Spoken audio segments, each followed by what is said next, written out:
Hello and welcome to the Sound of Fire podcast with your host Timothy again, and we have my dad once again, which is great to have him as always. Tonight we're going to talk about something a little different out of Matthew chapter 10, 34 through 39. I'll go ahead and read it. This is Jesus saying, "Do not think that I have come to bring peace to the earth. I have not come to bring peace, but a sword. For I have come to set a man against his father, and a daughter against her mother, and a daughter-in-law against her mother-in-law. And a person's enemies will be those of his own household. Whoever loves father or mother more than me is not worthy of me. And whoever loves son or daughter more than me is not worthy of me. And whoever does not take his cross and follow me is not worthy of me. Whoever finds his life will lose it, and whoever loses his life for my sake will find it." So I've always thought that passage was really, really strange when I first started reading it, because I always thought, Jesus would bring unity, but the farther I get in walking with him and, telling people the truth, the more and more I feel lonely in that. So I have about 4 or 5 questions for you tonight, Dad. The first one is, why does following Jesus often bring division instead of unity, even within families or even churches? Well, one of the things to keep in mind is that often when you read the New Testament, there's echoes of the Old Testament. Mm-hmm. That is, you'll read a verse, and if you run across reference, you'll see that part of that verse appears somewhere else in the Old Testament scriptures. So to put this passage in context, we have to keep in mind that Micah, uh, which was a prophecy directed mainly at Israel and Samaria, Mm-hmm. has a passage in which part of the words that you just read appear. I'm going to read that passage. It's in Micah 7. Mm-hmm. And in Micah 7, the opening of that chapter is the prophet is saying, "I am in trouble." And then he goes on to say a few things. And then he says, "The devout have vanished from the land. There is not one honest man left. All are lurking for blood, every man hunting down his brother, and their hands are skilled in evil. The official demands, the judge gives judgments just for a bribe. The man in power pronounces as he pleases. Put no trust in a neighbor. Have no confidence in a friend. To the woman who shares your bed, do not open your mouth. For the son insults father, daughter defies mother, daughter-in-law defies mother-in-law. A man's enemies are those of his own household." Wow. Okay, so that phrase, of course, appears in the passage that you just read, Mm-hmm. and so what Micah is prophesying is that there be a time when God appears. If you read earlier chapters, the nations are streaming to Jerusalem. They're wanting to learn the right path from God, so on and so forth. But Israel, who is supposed to be faithful to God, is profoundly unfaithful. And so that when the prophet shows up, Micah using that voice, proclaiming the way God says, suddenly everybody that's in the land becomes his enemy. The enemies, are of his own household. And to put this verse or passage in real context, in the ancient world, your loyalties were to your family and to your tribe, Uh-huh. to the people that you were around, and you were judged based on how loyal you were to the group. So in our day, we have a notion of individualism. You can do whatever you want, be the lone cowboy out on the range or whatever. But in the ancient world, you found your identity by belonging to the group. Mm-hmm. So when Jesus comes, the core proclamation, according to the gospel that Jesus preached, it was the kingdom of God is at hand. And if you have the kingdom of God, it doesn't mean what a lot of people today think it means, like an end times kingdom. The basileia tou theou is the phrase, and it means the rule of God. God Mm-hmm. showing up, showing you where to go, how to live, how to be. Well, if he shows up, but everybody doesn't want to listen, then if you start following, you instantly are becoming an enemy to your family, an enemy to your tribe, an enemy to all the groups that want you to be like them. But if you follow God, he's taking you in a different direction. So what Jesus did when he came, we often forget that we're constantly looking for his second coming, but we should be honoring his first coming. He Mm-hmm. came to show us how to live. I came that you might have life and it more abundantly. That isn't meaning you die and you fly around in heaven with a golden harp. It means if you follow him, the blessings of God are built into the following. Mm-hmm. Okay, like when you do landscaping, if you do it correctly, seeds grow, the lawn flourishes, the yard grows and prospers. But you have to do the hard work.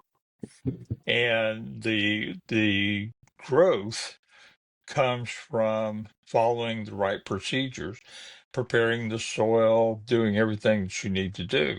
Mm-hmm. And so when you follow Jesus, the abundant life, real life comes about if you do the things he says to do. The blessing is built into the obedience. Okay. And Mm-hmm. so what happens in church today and in the world today is we have moved Jesus somewhere in the future, or we've nailed him to a cross somewhere in the past. But the idea of following him in this culture is like almost non-existent with the mainstream people. Right. So, take for instance, blessed are the merciful, for they and they alone shall receive mercy. That's one of the Beatitudes. Mm-hmm. So if you show mercy, but your group, your church, your family, your tribe, your friends at work or whatever, wants you to persecute someone, but you show them mercy instead, the group feels you're betraying them. Yeah. And then they attack you because you're, as far as they're concerned, you're rebelling against them. And so uh, this passage is focused on that Jesus came, but as he leads us, it leads us away from all the groups with their own standards, their own vision, their own way of doing things. And this is, what people run into when they try to be faithful to Christ. Yeah. It's crazy how truth can actually cause separation before it brings healing. Do you think people mistake comfort for unity sometimes? Well, rephrase your question for me. So, like, a lot of people, when they get around people, they get more complacent, I believe, and they won't speak the truth. And you and I both know, we both witnesses, when you tell somebody the actual truth, they'll either get revelation and they'll jump up and down in excitement, or that truth will pierce through something in them, and they think you have four heads and that you're being mean. So what I'm saying is, sometimes people fall in that complacency and they think it's unity, if that makes Well, what sense. happens is that people are like sheep, Mm-hmm. okay? And sheep want to belong to the group. Right. And so let's say that there's five of you and you're in a conversation and you're talking about, say, your favorite ball team. Mm-hmm. And then one of the five says, no, I don't know. I think this other team is better. The other four will start saying, man, you're crazy. What's the matter with you? And, ta-da. And that other one will generally either walk away or he'll give in and say, well, you're probably right, not because he believes they're right, but because he wants to belong. Mm-hmm. And we live in a culture that works very, very hard to get us to join whatever group happens to be talking to us. Mm-hmm. And so this urge to belong, what you're calling complacency, meaning you just give in to the group because you want to belong to the group. Right. Yeah, that's a mark of our times. Everybody wants to belong to some group. They're waving a flag. You can't go down the street without somebody wearing a Nike T-shirt or something like that. And what are they doing? I want to belong to that group. I want to be whatever. And so, when you get in church, for instance, you have tremendous pressure to do what the group is doing. They Mm-hmm. even give you, an order of service and say, we will all now stand and sing this song. We will all stand now and pray this way. And so, what happens if you suddenly hear God say, no, no, no, I want this song sung. Can you start singing it? What's going to happen to you? Mm-hmm. And so you're sitting in a Bible study and everybody's saying, well, I know the Bible says, and this is what it means to me. But you hear God say, no, no, no, that's not what it means. It means this. Yeah. Well, everybody in the room suddenly sees you as an enemy to the group, a betrayer of the group. You're not working to belong. Right. And that's what we run into all the time. Yeah. The pressure to belong. Yeah. You have a verse in the Bible, do not be conformed to this world. Right. And it means don't be squeezed into its mold. Mm-hmm. That is, the world is constantly shaping you, whether you're you know, uh, say Baptist or you're Pentecostal. Mm-hmm. Both groups have their ways of how you hang out with them. Right. And if you happen to be in that group with one of the groups, they have ways of putting pressure to say, this is what you have to do, to belong to us. Gotcha. So way back when I first went into ministry, you never saw a Baptist raise their hands in the air. Right. Just never happened. Mm-hmm. And so if, when the charismatic movement broke out and you had some Baptists would raise their hands during a song, you could see people all over the congregation stare at them like, what's the matter with you? Yeah. Right. And so, groups, have ways of putting pressure. And this is what Micah's referring to. This is what Jesus is referring to.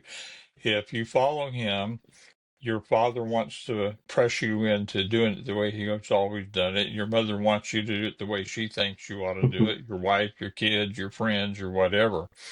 And he says, I'm bringing conflict, not that I want to see the fight, but because if you follow me, conflict's going to happen because these other people want you to belong to their group instead of belong to me.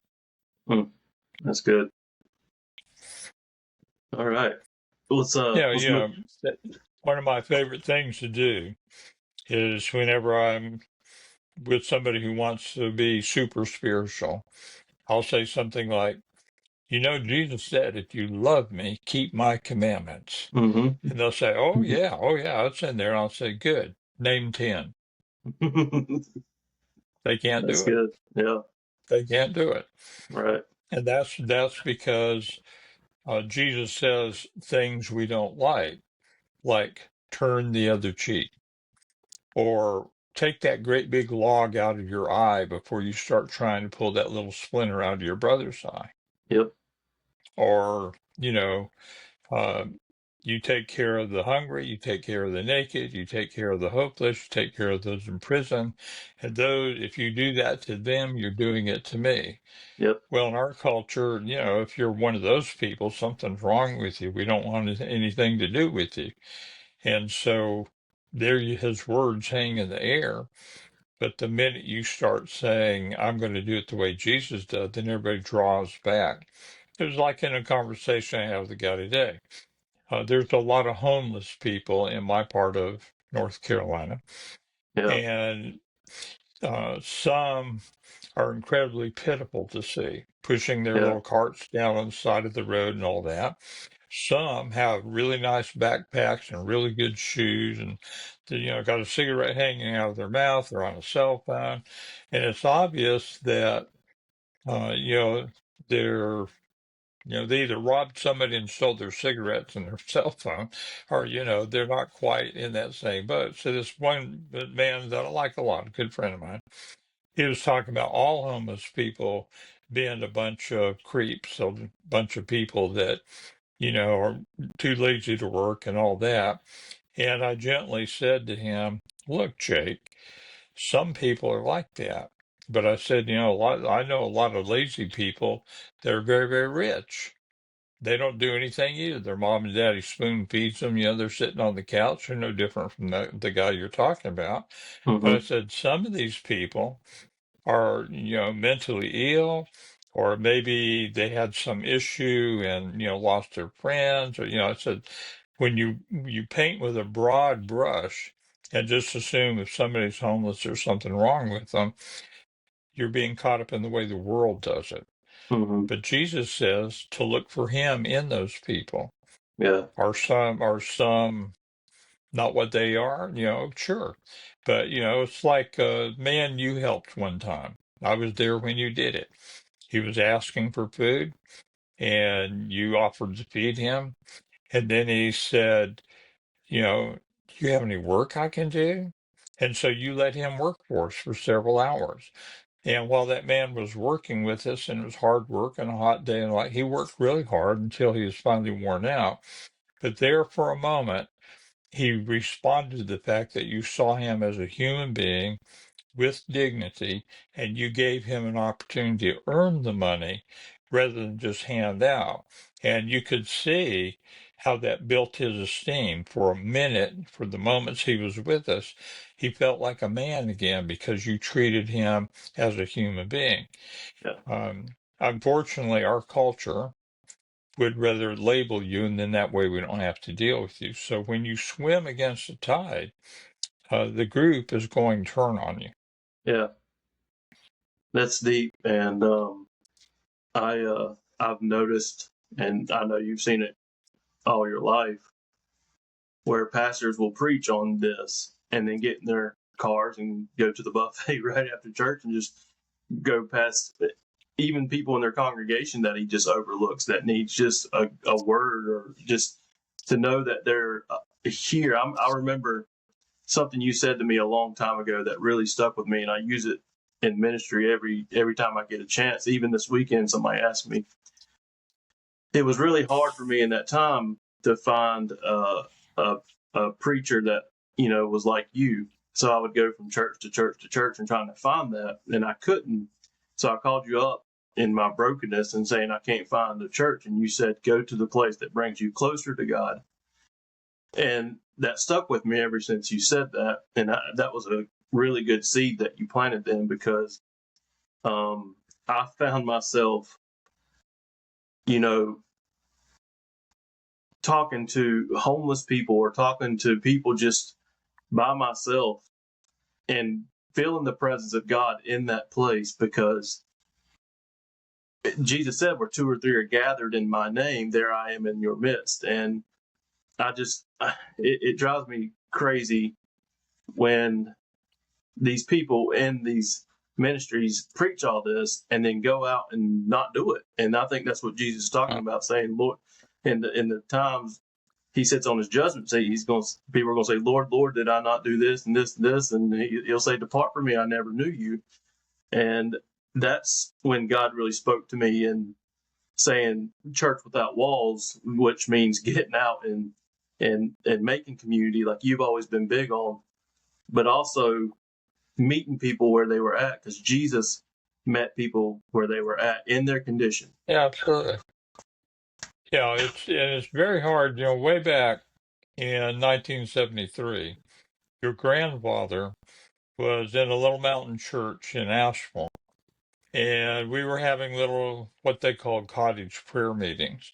Mm-hmm. And it was basically a handful of older people, and of course, um, your grandfather probably saved my life, and it wasn't for him, you wouldn't exist because of him. My father introduced me and the rest of my family to him when he was pastoring in California. So anyway, there in that little mountain church, suddenly one Wednesday night, a revival of the kind you read about only in storybooks happened. Mm-hmm. Suddenly crowds show up, people are crawling through the windows, there's no room to sit. I mean, it's an astonishing thing. And preachers from all over the country came to that little church for whatever reason.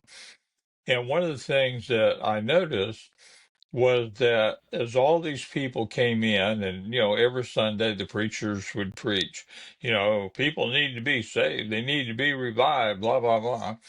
Well, here you had an example of a church where suddenly you look up and I mean the thing is full from side to side, and every kind of human being you could think of was in that room. And the church people got mad. Yeah. They took my chair. Their kids are getting my walls dirty. Da da da.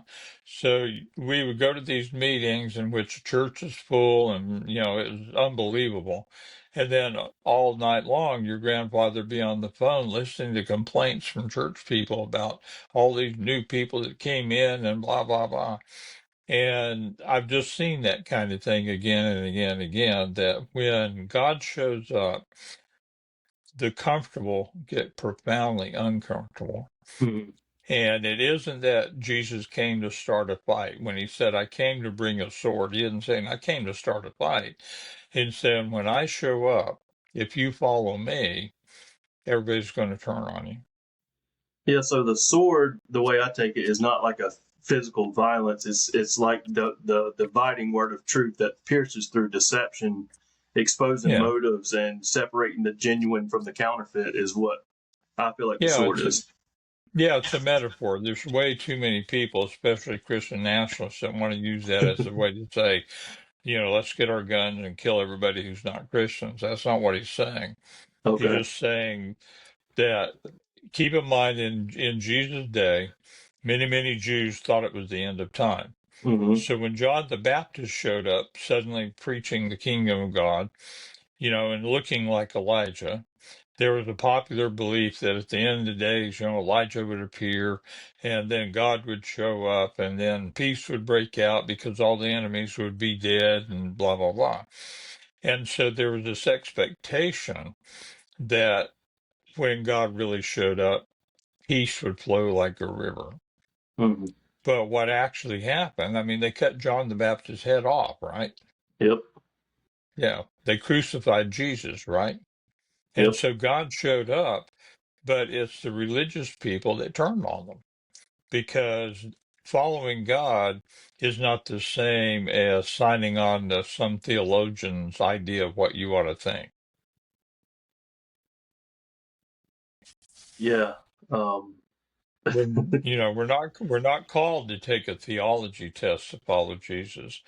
We're called to follow Jesus.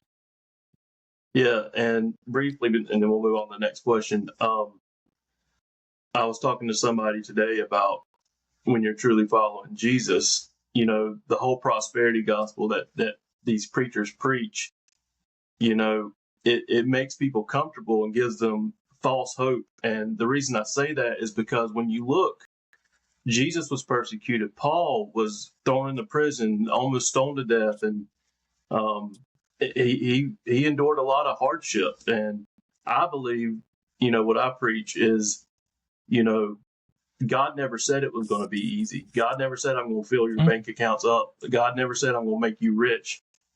He said, follow me. And when yeah. you truly follow him, then that's when people, like when Jesus walked in the synagogue, demons manifested. That's just what it feels like today. When I get talked to people in the church, they look at me like I'm crazy. And then you've told me don't cast your pearls in front of swine.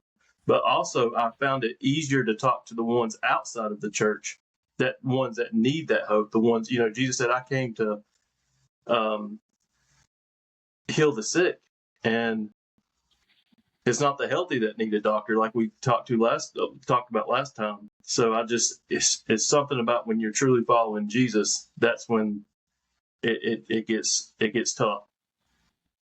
I remember years back when I was ministering in a church in Nashville.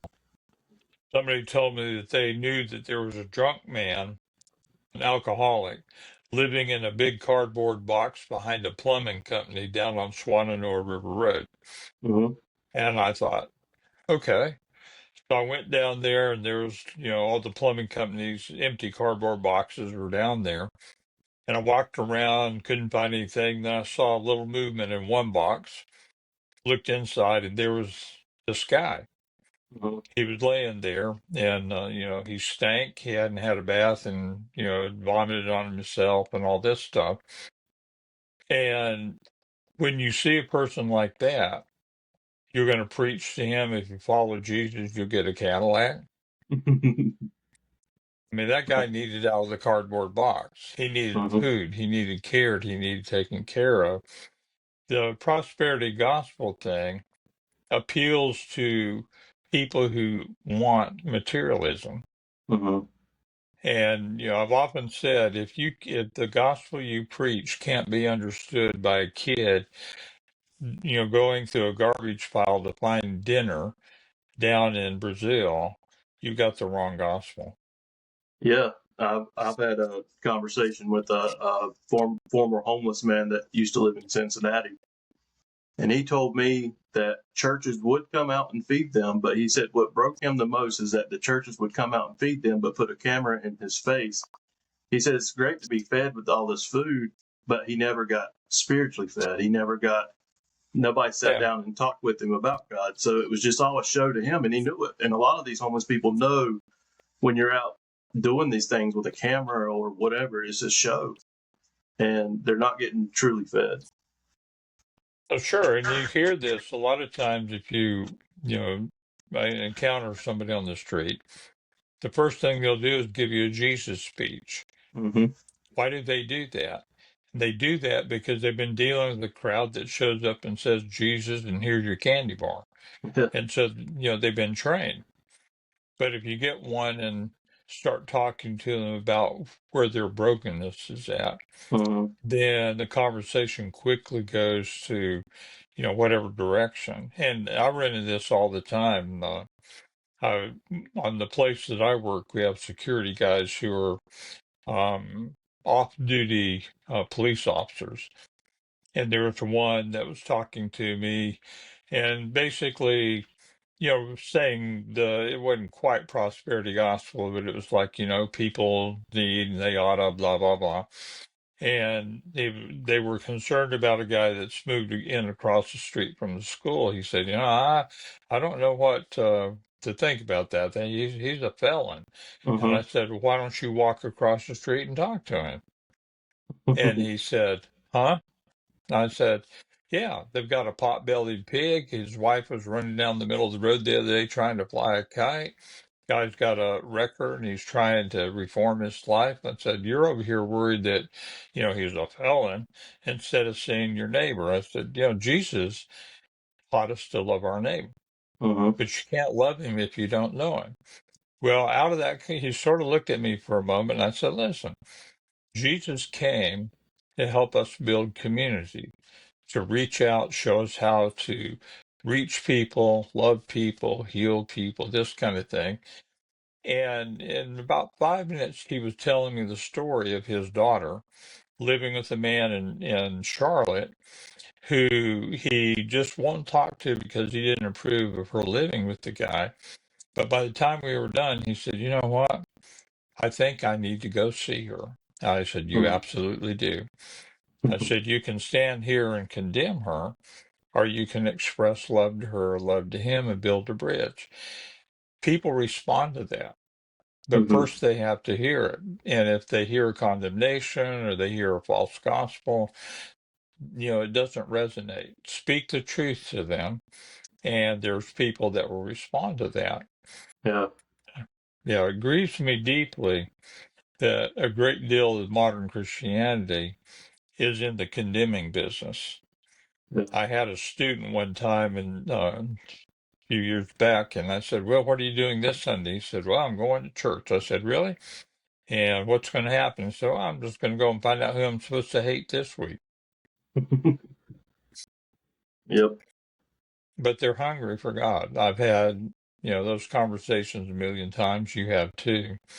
And the problem is the church and, our culture basically has, you get an hour of smoke, music, jumping, and some celebrity preacher, but the hard work of actually speaking to people where they can hear the voice of God just Hmm. isn't on the agenda.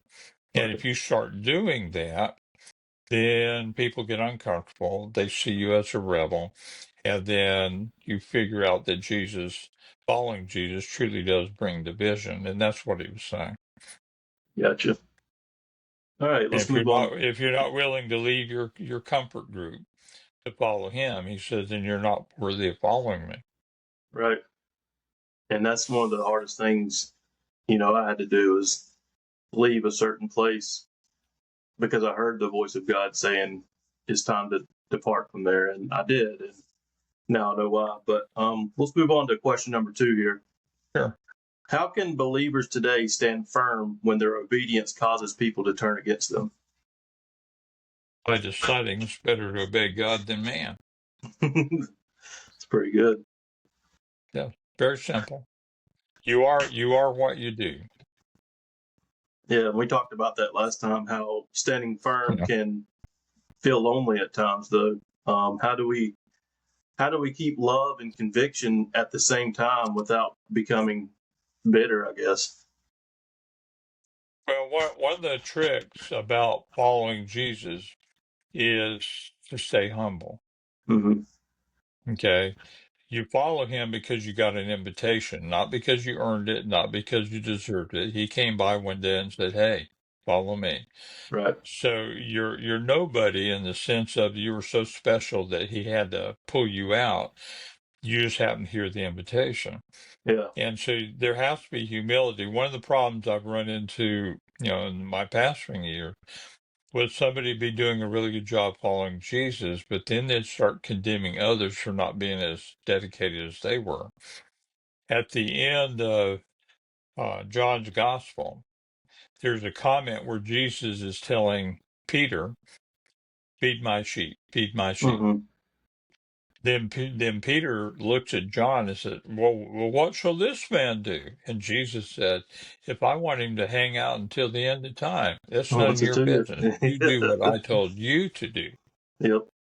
And Johnny makes a comment that, yeah, then the rumor spread I was going to live until the end of time. That's not what he meant. And so what you get in the Gospels is that the spirituality thing as a way of sort of like a badge of who you are, this kind of thing, always seems to crop up. I've Hmm. dealt with people who are genuine, really good followers, and then one day they start saying, "Why aren't people as good as I am?" Hmm. And you can't do that. If Hmm. you're going to bring conviction, do the right thing, and your Yeah. deeds will bring the conviction. Hmm. Yeah, but if you start saying you need to be like me, well, then suddenly you're not where you should be. Yeah. I've found my place just like Elijah. Am I the only one? I felt like that in certain seasons of my life. Um, but then you can tell sometimes when the devil wants to throw a little pride in you on that stuff. But I have at times felt like, man, am I the only one on fire for God? And Yeah. Well, God, God will, it's easy to get there. yeah. Uh, you know, I mean, it truly is easy. But what I've discovered is sort of like Elijah. Hmm. Here he went to Mount Carmel. He had this great victory over the prophets of Baal and all that. And then Jezebel says, "You know how you whack their heads off? Or the sun goes down and whack your head off, buddy." So he runs off to this cave. "Oh, God, I'm the only one. Boo hoo hoo." And then God says to him, "I have several thousand that haven't bent the knee." Hmm. Just because you haven't seen them doesn't mean they don't exist. And what I've discovered is that God's got his people everywhere. Yeah. And it's easy to feel alone because most of the time they're not flying a flag or wearing a big golden cross and waving a cape or something like that, but they're around. Yeah, And it was very recently that he showed me how close they really are. Um, you know, I believe there are times that God will move someone you don't even know is His very close to you, and they're watching after you. And Paul says this, which is a great mystery to me, but he said that we will entertain angels and not even know it sometimes. absolutely. And I've been in very some very different settings where 3 or 4 people have approached me out of the middle of nowhere that really I believe was divine, because it's something about their eyes when you look at them when they're talking to you. And there's been, right before my conversion, there was I was sitting at a restaurant waiting on my food, and this woman out of nowhere just pops up, and she was just talking about the chosen ones and overseas in Scotland or Ireland, wherever. And she was just the chosen ones. The chosen one. I need you to look at that. And then when she left, she said, "I'll see you. I'll see you around. Let me know what you find out." Never met this woman in my life. Yeah. And a couple of weeks later, my conversion happened. And there's been times that I've was walking in a parking lot, and it was just like somebody just out of the middle of nowhere just pops up. "Hey, how you doing? Do you have a few bucks to help me out?" And this last time I saw somebody, I don't mind giving people a couple bucks, but this time I felt like God wanted me to talk to him, and we sat and I talked to him, and it was just like I was talking to Jesus himself. And it Yeah. was one of those moments where you knew that wasn't coincidence. Yeah. It's easy um to feel isolated, easy to feel lonely. And to one extent, it's because the crowd's either busy or they don't want to pay any attention.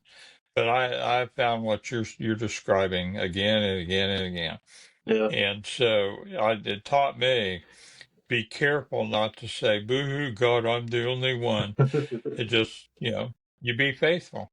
hmm Yep. It's always easy to be faithful when you got a whole crowd of people walking behind you saying, yes, yes, yes. It's awfully hard when the crowd is wanting to say, no, no, no, and you keep going.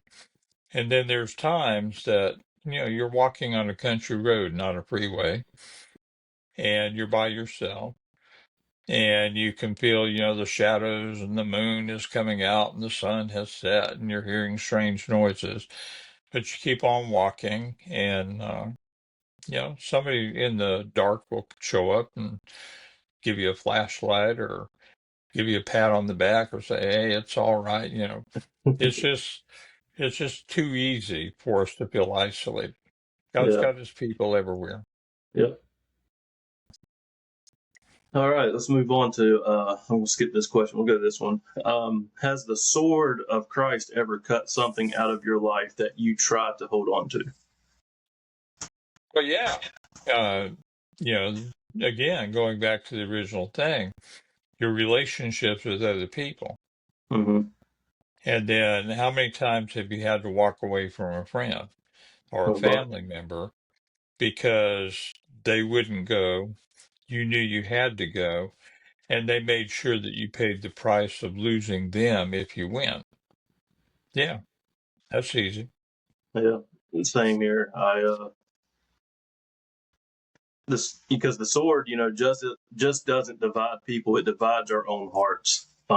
Yeah, And I see a lot of times, if you got eyes to see and ears to hear, that preachers will preach a sermon that I believe God gave them that word, and then they just projected it on their congregation.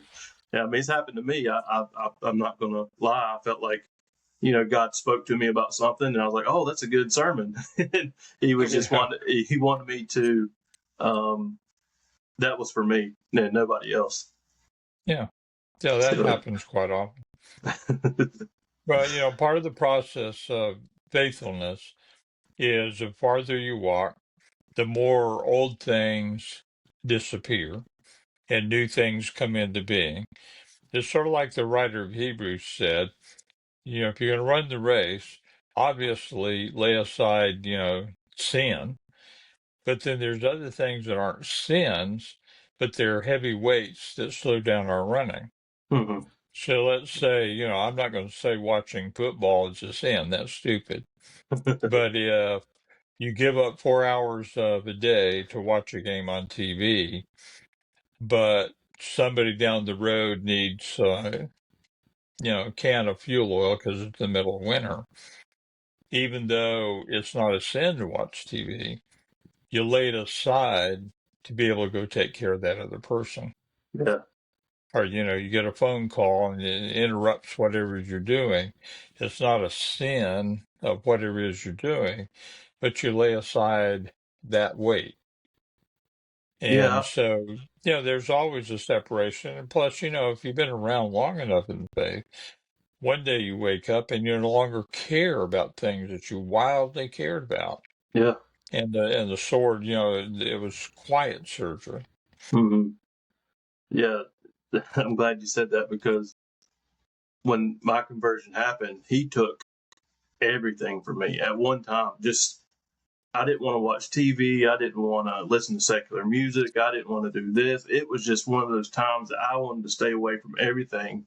But after that phase of what we call, some people call the honeymoon stage with Christ, you everything's great, you're on fire, but then there comes a time where He just places you, and it almost feels like He's not there. He is there because He says, "I will never leave you nor forsake you, and nobody will ever pluck you out of my hands." But there comes a season where I guess you're maturing, and then you can sit down and watch a football game with somebody, or the things that He took from you, I think was crippling you and hurting you and harming you. And Yeah. now I can sit down and enjoy a football game if I wanted to watch one, instead of me binge watching 15 games a day when I used to bet on sports and to consume my whole day. But now it's easier to say, hey, I'm going to sit down and watch a game and just relax. Yeah.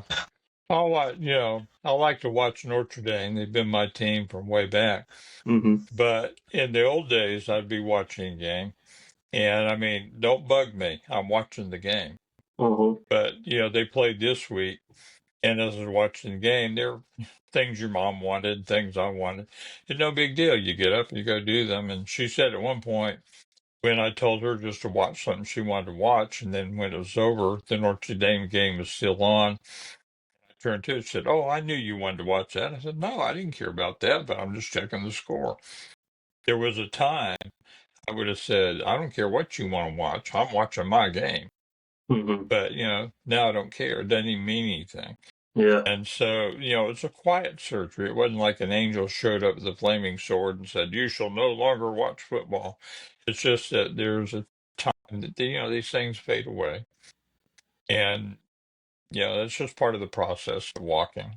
Yeah. And I've noticed now, here in North Carolina, when you sit down and watch a football game, every other commercial is bet on football, bet on this, Oh, get yeah. free money, and or maybe a beer commercial, or it just it's hard to watch TV these days because everything in between that they have, I call perverted, to get people Yeah.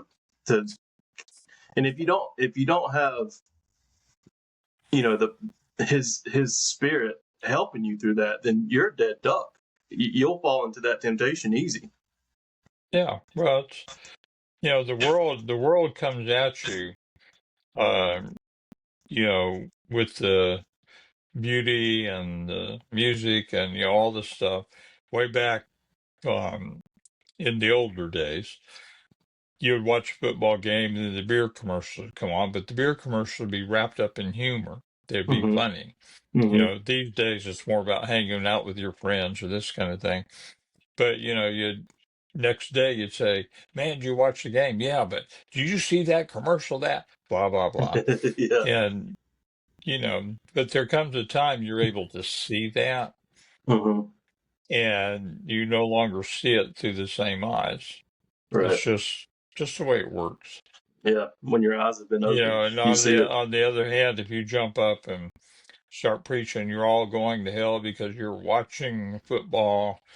There's people that love football, Hmm. and you isolate them over a non-issue. Yeah. I've noticed that, and Paul speaks a little bit on something like that when he's like, if eating meat makes a brother stumble, then I won't eat meat. And you just gotta, I feel like, sometimes be careful around new converts or somebody that's been in the faith for a long time. There's things that people don't do, and I've always remembered Paul saying that. Yeah. Well, Paul's famous for saying this: "When I'm with the Greeks, I'm a Greek. When Hmm. I'm with the Romans, I'm a Roman." He had the ability to understand that culture is not necessarily a conflict with Christ. Right. Every group has its way of doing things, and anywhere that it didn't conflict with his faithfulness, he'd fit right in. And Hmm. so your comment about eating meat and not eating meat, he's just simply saying, if I'm with a crowd that thinks if you eat pig meat, you're doomed, I won't eat pig meat. You're right. And if my brother over there thinks that it's sin, and then I do it, and he follows my example, it is a sin. Yeah. He's violating his conscience, and so I pay attention to that too. And so, uh, we're told to be wise as serpents and gentle as doves. Hmm. And Amen. so, if you want to find a drunk, you got to go where the drunks are at, right? Yep. And so, if you go to where the drunks are at, you're going to see things and be in an environment that's not your thing. But if you were sent to get that guy, well, then you go. And that's why you see Jesus always hanging out with sinners. As you said earlier, he came to seek and save that which was sick. Yeah. And so, Um. you want to find the sick, you got to where the sick are at. At the same time, that doesn't mean you're endorsing something. You just Right. happen to be where that's at. Right. Your That's good. grandfather, your grandfather had been an alcoholic, and Hmm. it was a dangerous thing for him to be anywhere drinks were around. When he got converted, he was very much like you. It suddenly just boom, bomb, that was it. But occasionally he would have to go into a bar to hunt somebody down. And people would say, "What are you doing in that bar?" And he'd say, "There was no temptation to me personally, and I wasn't there to drink. I was there to find somebody who needed me." Hmm. And I've And noticed, yeah, I noticed a lot of these situations where God sends you, it happens organically. It's not yeah, like I go out, I'm going to go preach in the Walmart parking lot. It's more or less God puts you in the right place at the right time to minister to somebody. yeah. Well, there's one translation of the New Testament, the Phillips translation, that in the book of Acts, he gets it exactly right in the Greek. They gossiped the gospel. And we have a Good. picture of, mission trips and missionaries and preachers on street corners. But most of this is done, you're sitting there, as you said, organically at a workplace, or you're sitting somewhere in a restaurant and a conversation opens up, or you run into some guy in the street. Next thing you know, you're talking about this stuff. That's the way I think primarily it should be done. Always be ready to give an account for the hope that lies within you. Yeah, that's good. All right, got one more question and we'll wrap it up here. But um, what happens when the truth you carry starts to divide the people you love the most? It hurts. Yeah. That's that's one of the hardest parts of walking with Jesus, I believe, is when your obedience offends the ones closest to you. How do you do that without losing compassion? Well, um, I don't think that arguing with them is probably productive. Yeah. I'm a great arguer. When I was younger, I'd argue with anything. And I had a man one time in a restaurant who came at me because people that know me know what there is to know. But one of the things they know is that I've done a lot of work on the phrase, the kingdom of God. Mm-hmm. And so he wanted me to sign on to his eschatological version, which is not what that phrase is about.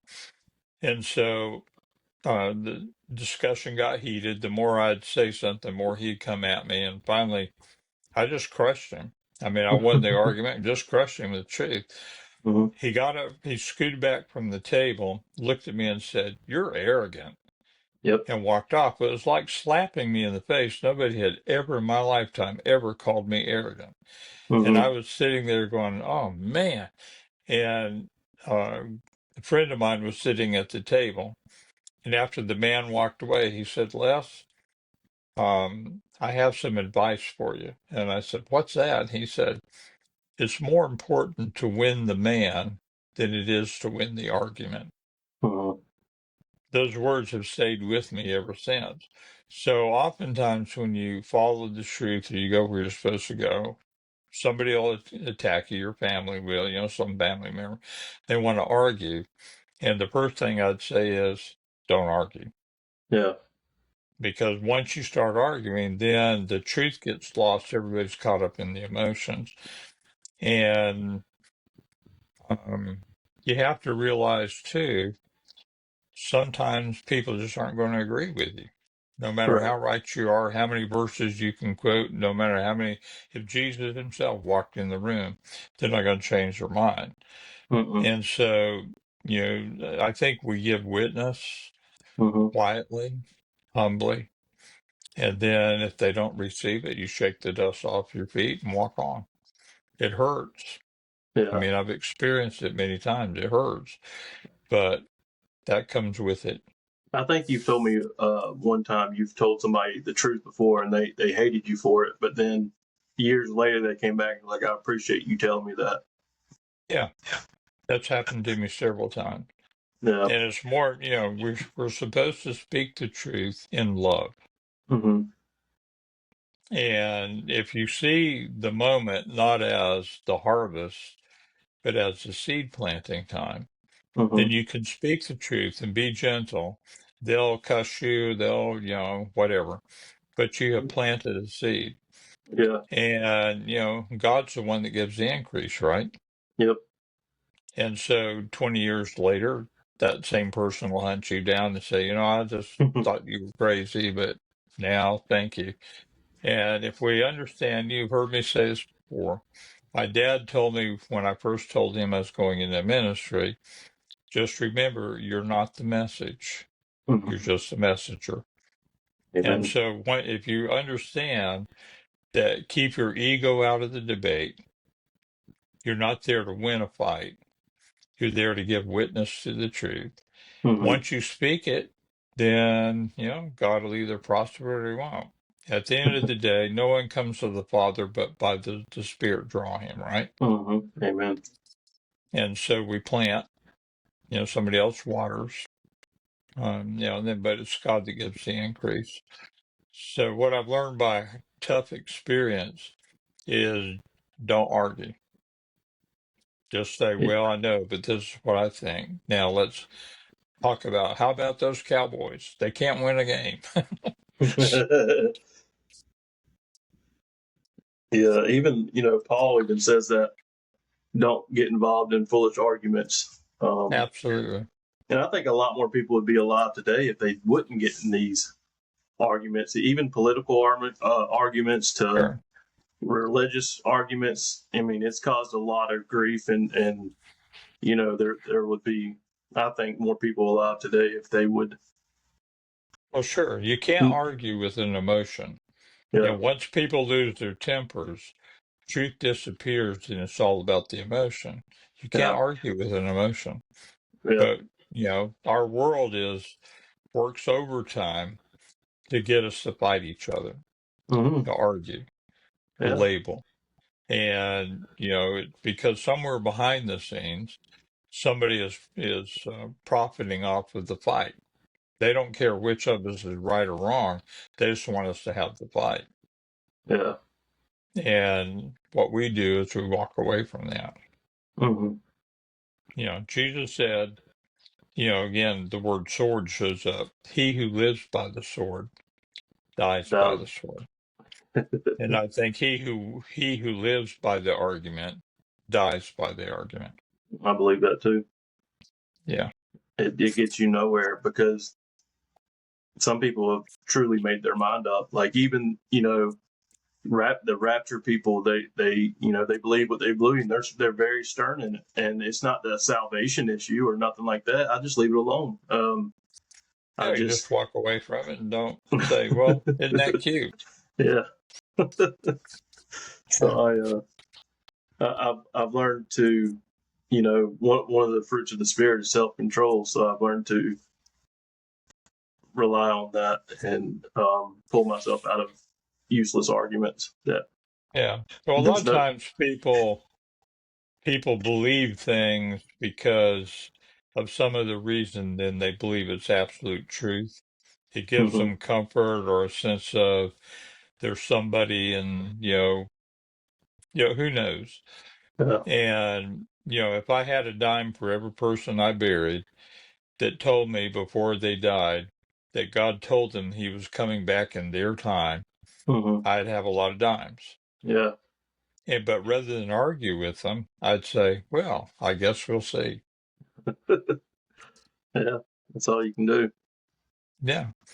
And so, again, the goal is to plant the seeds, to give Hmm. witness to the truth, but not to argue, not to fight, not to do what the world does. Yeah. That's good. Well, I appreciate your time, and I hope that this 1 hour that we were on here together planted a seed or watered a seed, and that God does an increase on it. So I appreciate your time, and until next time, I really appreciate you getting on here. Yeah. Well, the central thing Jesus ever said is at the end of Matthew 7. Seek first the kingdom of God, his way of doing things, and everything else will be added to you. Hmm. And that's our job. Yep, that's good. Everything else is commentary. Well, I appreciate it, and hope we can do this again soon. Yeah. Well, I appreciate you having me on. You're very kind. All right, have a good night. Do the same. Bye bye.